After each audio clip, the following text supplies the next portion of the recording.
Pemirsa, kembali di program The Indonesia Economic Club. Masih ada satu narasumber yang akan bergabung dalam diskusi malam hari ini. Seorang pemilik kerajaan bisnis transportasi bis, hotel dan mall di Cirebon, Brebes, Tegal, Pekalongan. Dan langsung saja saya menyapa, selamat malam Pak Muhadi, CEO PT Dedi Jaya Group. Malam Pak Muhadi. Pak Muhadi, boleh cerita sedikit pengalaman selama pandemik? Tentunya Anda mengalami kerugian yang cukup besar. Boleh di-share berapa angka terkait dengan kerugian bisnis Anda? Terima kasih. Pandemi ini sudah 1 tahun lebih. Ya. Dengan kondisi yang berkepanjangan ini, banyak pengusaha besar, menengah, UMKM ini mengalami banyak kerugian. Saya berharap Lebaran tahun ini diberi lampu hijau untuk bisa mudik pulang kampung. Langsung. Dari masing-masing daerah. Masalahnya mudik ini sudah menjadi tradisi. Setiap tahun itu orang tradisi mudik ini tidak bisa Hindari dihindarkan, ya. tidak bisa dihindari. Tetapi karena tahun kemarin kondisi pandemi ini yang akhirnya aturan pemerintah mau tidak mau kita harus ikuti. Sebetulnya ini sangat banyak merugikan masalah transportasi, masalah perhotelan, juga masalah di bisnis retail, ini banyak yang dirugikan. Saya berharap tahun ini pemerintah memberi lampu hijau untuk bisa mudik. Oke, Pak Muhadi, ini sebenarnya pertanyaan saya berikutnya, tetapi sudah diborong sama Pak Muhadi ini, ya. Luar biasa ini Pak Muhadi. Pak Muhadi, memang kalau dilihat dari data yang saya miliki, lokasi-lokasi di tempat Anda ini memang di jalur Pantura ini potensi yang kalau mudik diizinkan, ini perekonomian akan meningkat cukup signifikan. Kalau arus mudik, arus balik diizinkan, semua ekonomi ini akan meningkat. Dan saya berharap habis Lebaran ini, termasuk anak sekolah, perkuliahan, supaya bisa dibuka kembali. Masalahnya banyak orang yang kehilangan lapangan pekerjaan, kehilangan pendapatan.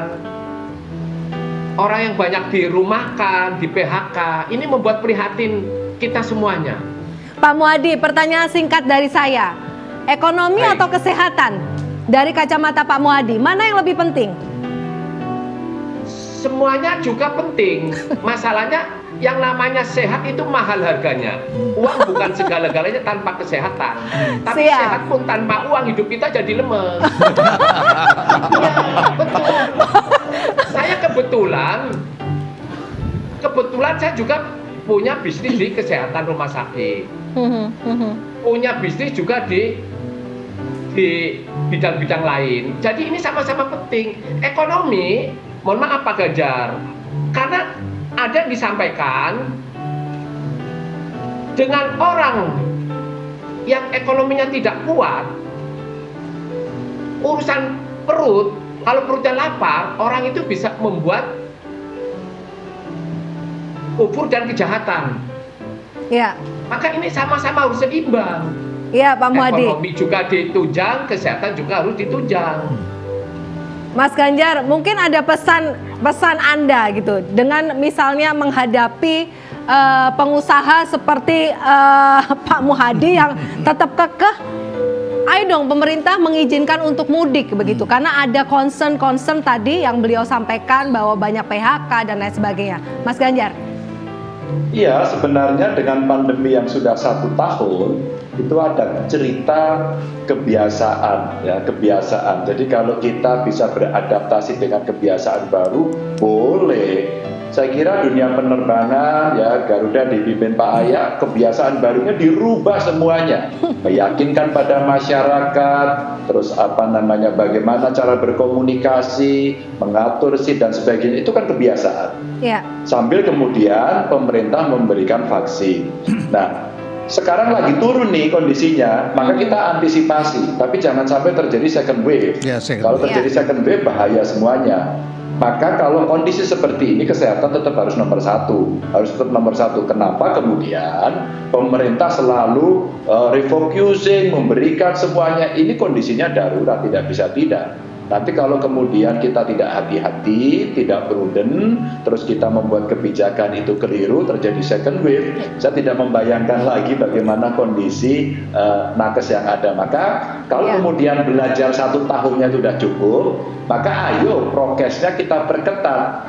Yang ketat-ketat sudah diikuti, maka silahkan jalan. Yang mau naik pesawat sudah dicek aman-aman. Yang mau naik bis dicek semuanya aman, silahkan jalan. Kan kita mesti memastikan bahwa kita sendiri semuanya ini bisa sehat, bisa terukur, ada request-nya, ada suratnya, ada sertifikatnya bahwa hari ini kita sehat. Kan bisa jalan sebenarnya. Iya, Mas Ganjar. Problemnya kemudian yang tidak tertib itu aja kita kurangin ya semuanya. Baik.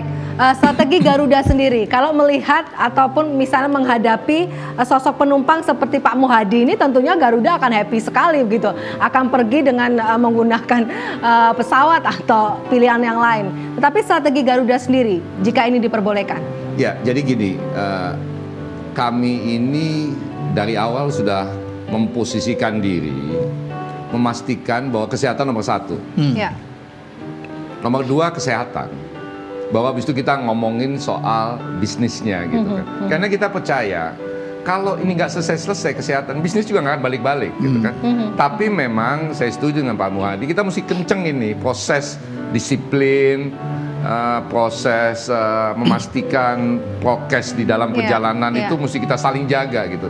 Kalau naik Garuda, Anda naik Garuda terus main-main masker, lepas, bercanda, begini segala macam, saya udah keluarin SOP. Sampai di tempat, panggil satpam, masukin.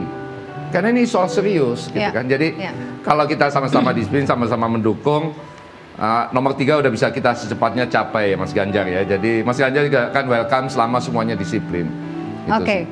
Prof, sepertinya waktu Anda untuk memberikan catatan Renat, saya berharap di dalamnya ada sisi positif dan lampu hijau juga. Silakan Prof.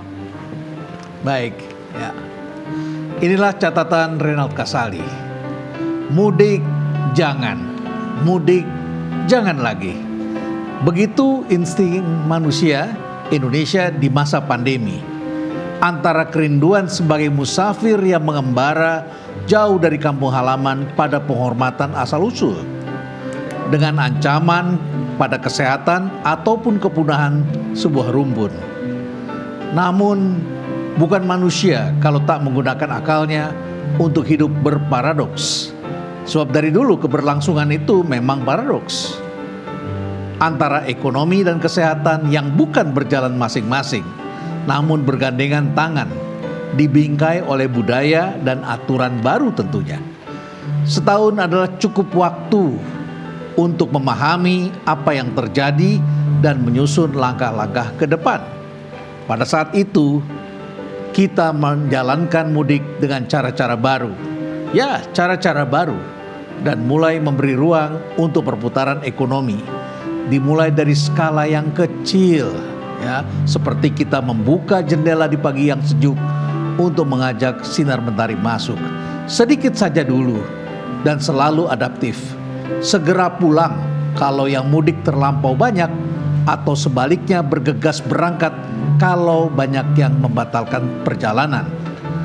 Bukankah manusia abad ini dituntut serba tangkas untuk bergegas dan mengambil tindakan agar tidak punah, namun tetap bahagia? Itulah insting pandemik. Terima kasih Prof. Renat Kasali. Terima kasih banyak Pak Irfan, Mas Ganjar, Pak Muhadi. Mas Ganjar, terima kasih Pak Muhadi. Semoga lebih lancar ke depan ya. Iya, semoga semua berjalan dengan lancar. Terima kasih. Baik, sepertinya kita harus tutup Vita, diskusi malam hari ini, Prof. Dan pemirsa, pastikan Anda tetap bersama kami dan menyaksikan program The Indonesia Economic Club. Sampai jumpa pekan depan di jam yang sama pukul 21.00 waktu Indonesia Barat. Sampai jumpa.